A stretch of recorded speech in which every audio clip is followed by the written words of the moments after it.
जय माता दी दोस्तों, मैं हेमान्या मेहरा अम्बे कृपा चैनल में आपका स्वागत करती हूँ। आज आप सुनेंगे श्रीमद् देवी भागवत पुराण के अध्याय नंबर 20 को। और अगर ये वीडियो अगर आपको अच्छा लगे तो चैनल को लाइक एंड सब्सक्राइब करें। धन्यवाद। अतः विंशो अध्यायः।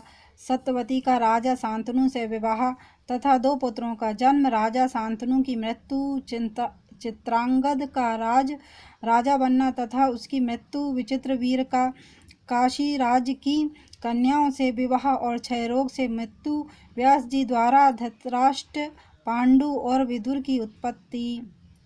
ऋषियों ने कहा, हे सूत जी, सुखदेव जी को जब परम सिद्धि प्राप्त हो गई तब देवश्रेष्ठ व्यास जी ने क्या किया, यह सब विस्तार पूर्वक हमसे कहिए। सूत जी बोले, उस समय व्यास जी के जितने वेद पाठी शिष्य थे वे सब व्यास जी की आज्ञा पाकर पहले ही भूमंडल में इधर उधर चले गए थे। असित, देवल, सेमपायन, जेमिनी और सुमंत आदि सभी तपोधन मुनि चले गए थे।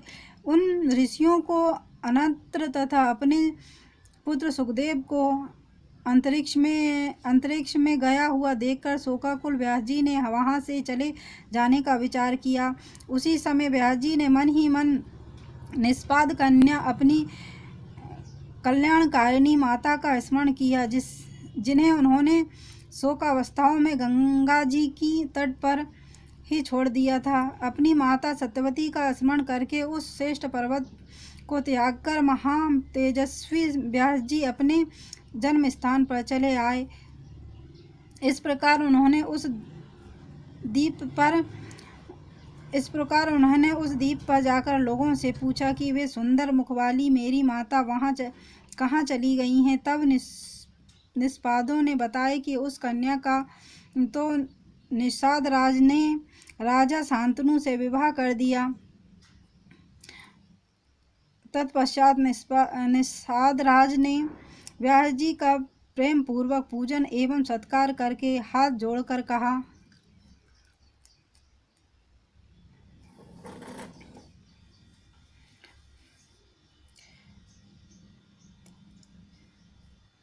दासराज बोला, हे मुनि, मेरा जन्म सफल हो गया और हमारा कुल पवित्र हो गया, जो कि आज देवताओं के लिए दुर्लभ आपका दर्शन प्राप्त हुआ। हे विप्रवर, आप जिस काम से आए हैं वह बताइए। हे विप्र, धन, पुत्र, कलत्र आदि यह सब आपके अधीन है। निषाद राज के प्रार्थना करने पर व्यास जी ने सरस्वती नदी के सुंदर तट पर अपना आश्रम बनाया और सावधान चित्त हो वे पुनः तप करते हुए वहां रहने लगे।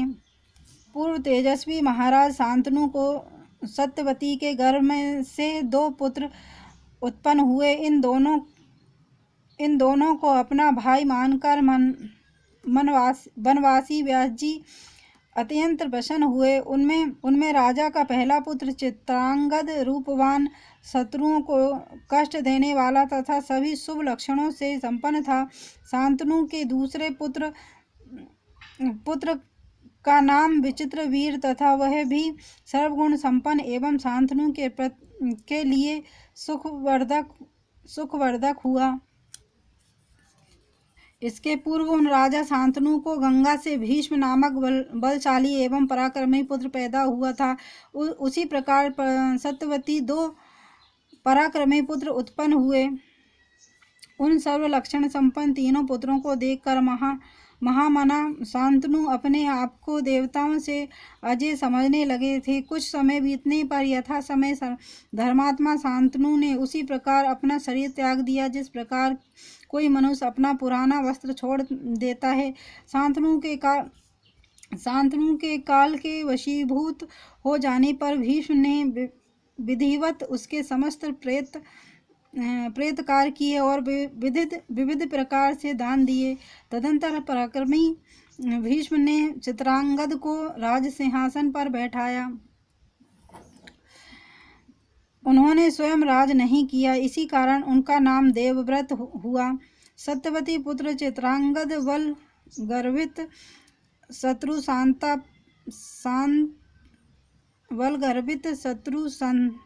संतापकर्ता, बलशाली, वीर तथा पवित्र थे। महाभायु चित्रांगद एक बार महान सेना से युद्ध होकर आखेट के लिए वन में गए। वहां बद्ध रुरु मृगों को खोजते हुए वे विविध वन प्रदेशों में घूम रहे थे। मार्ग में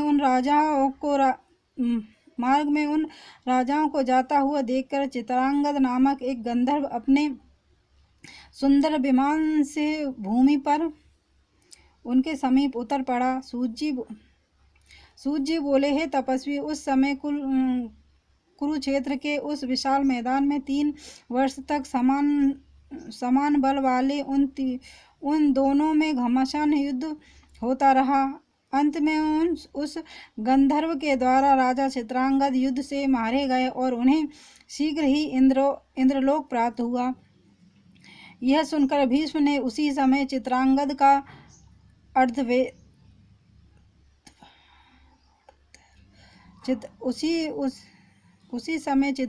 का और्ध्व देहिक संस्कार किया। तत्पश्चात मंत्रियों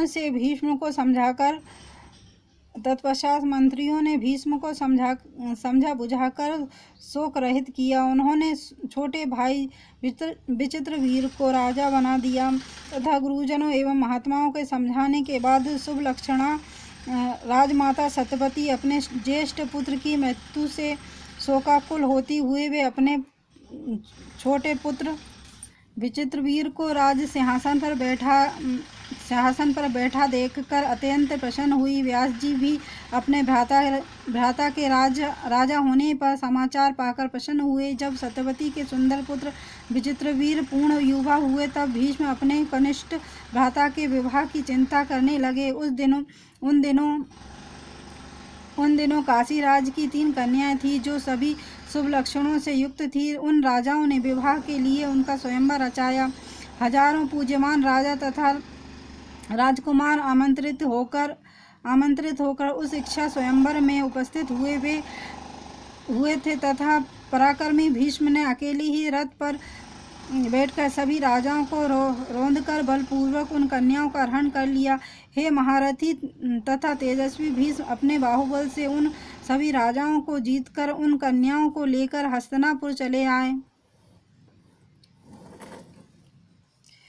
सुंदर नेत्रों वाली उन तीनों राजकुमारियों में माता, भगिनी एवं पुत्री की भावना रखते हुए भीष्म उन्हें ले आए और उन्हें सत्यवती को सौंपकर शीघ्रता पूर्वक ज्योतिर्विदों तथा वेद के विद्वान ब्राह्मणों को बुलाकर उनसे विवाह का शुभ मुहूर्त पूछा।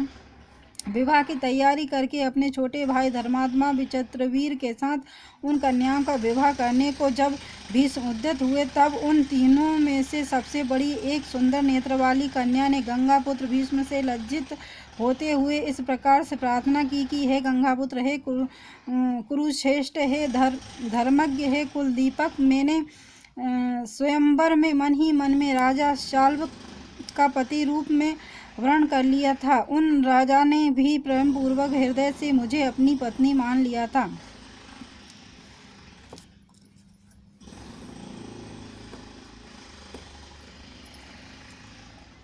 हे परतंत्र, अब आप इस कुल की परंपरा के अनुसार जैसा उचित हो वैसा कीजिए। उन्होंने पहले से ही मुझे वरण कर लिया है। हे गंगे, आप धर्मात्माओं में श्रेष्ठ तथा बलवान हैं, आपकी जैसी इच्छा हो वैसा ही कीजिए। सूत जी बोले, इस प्रकार उस कन्याओं के कहने पर कुरुनंदन भीष्म ने कुल वृद्धों, ब्राह्मणों, माता सत्यवती तथा मंत्रियों से इस विषय में परामर्श किया।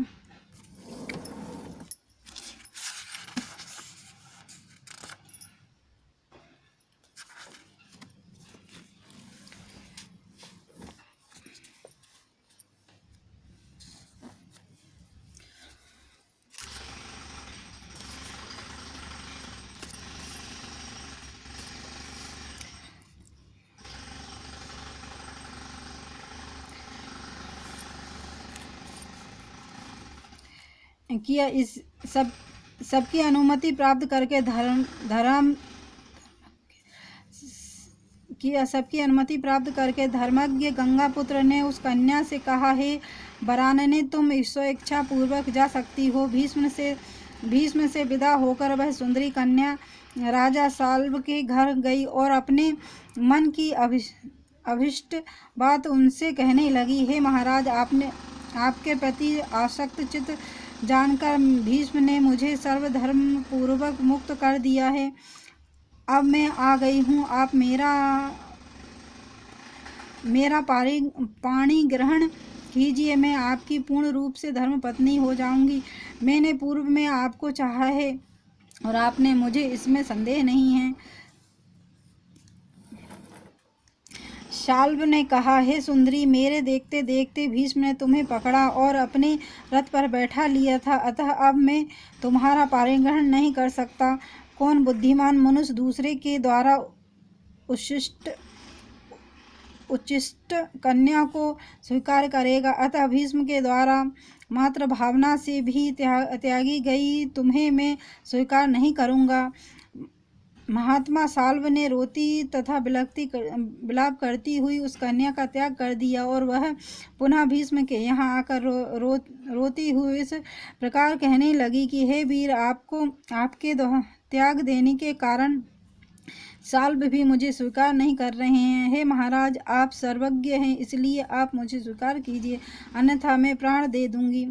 भीष्म बोले, हे वरवर्णी, तुम दूसरे पर आसक्त चित्त वाली हो, अतः मैं तुम्हें कैसे स्वीकार करूं?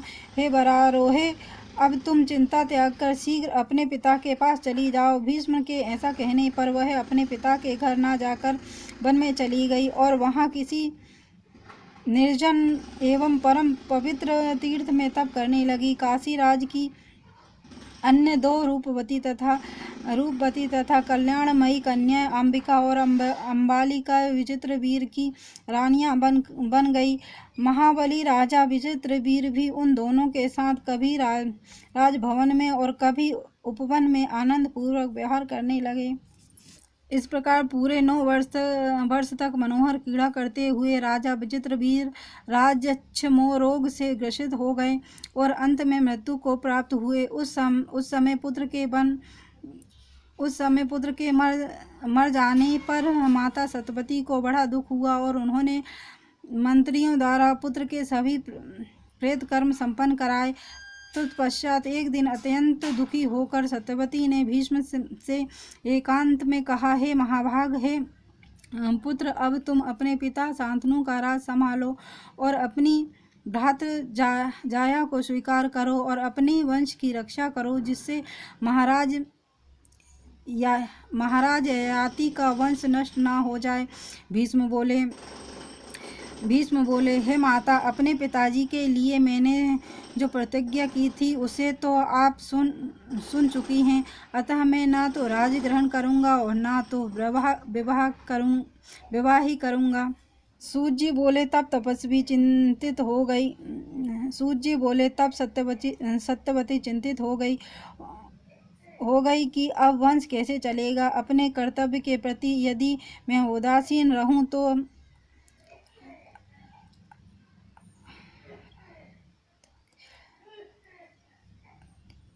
तो अराजकता के व्याप्त होने पर मुझे सुख कैसे प्राप्त।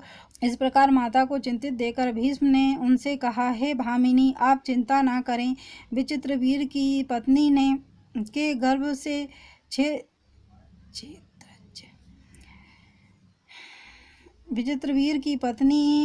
गर्भ से क्षेत्रज पुत्र उत्पन्न कराइए। किसी कुलीन विद्वान ब्राह्मण को बुलाकर वधू के साथ नियोग कराइए। इसमें कोई दोष नहीं है, क्योंकि वंश रक्षा का विधान वेद में भी है।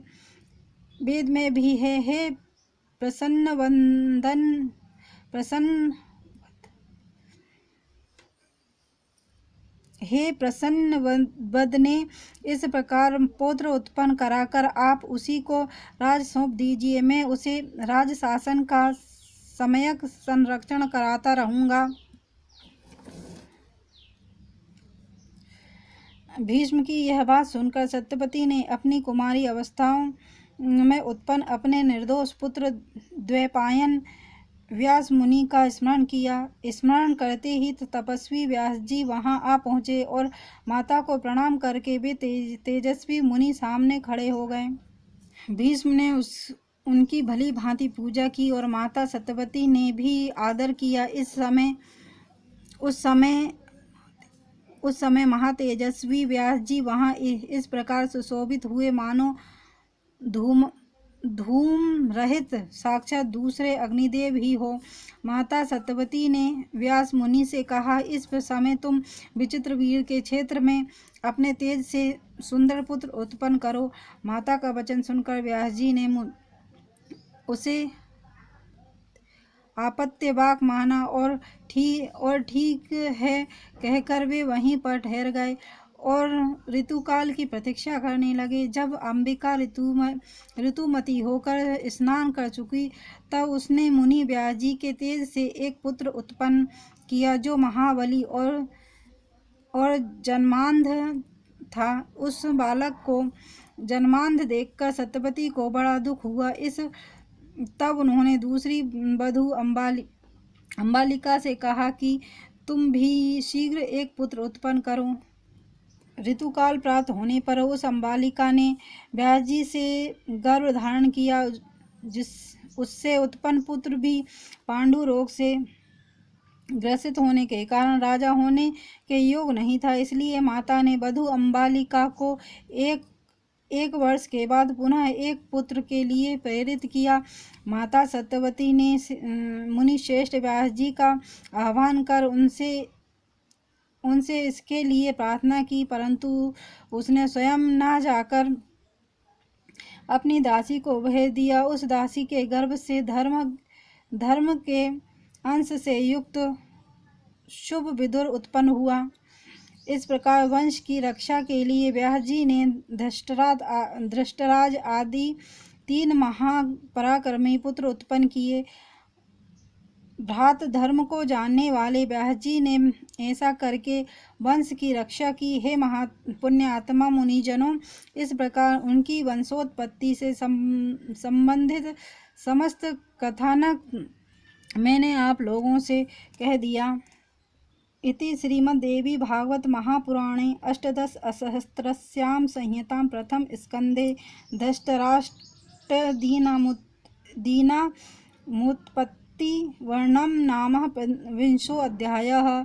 प्रथम स्कंद समाप्त। जय माता दी दोस्तों, अगर ये वीडियो आपको अच्छा लगा हो तो चैनल को लाइक और सब्सक्राइब करें। धन्यवाद।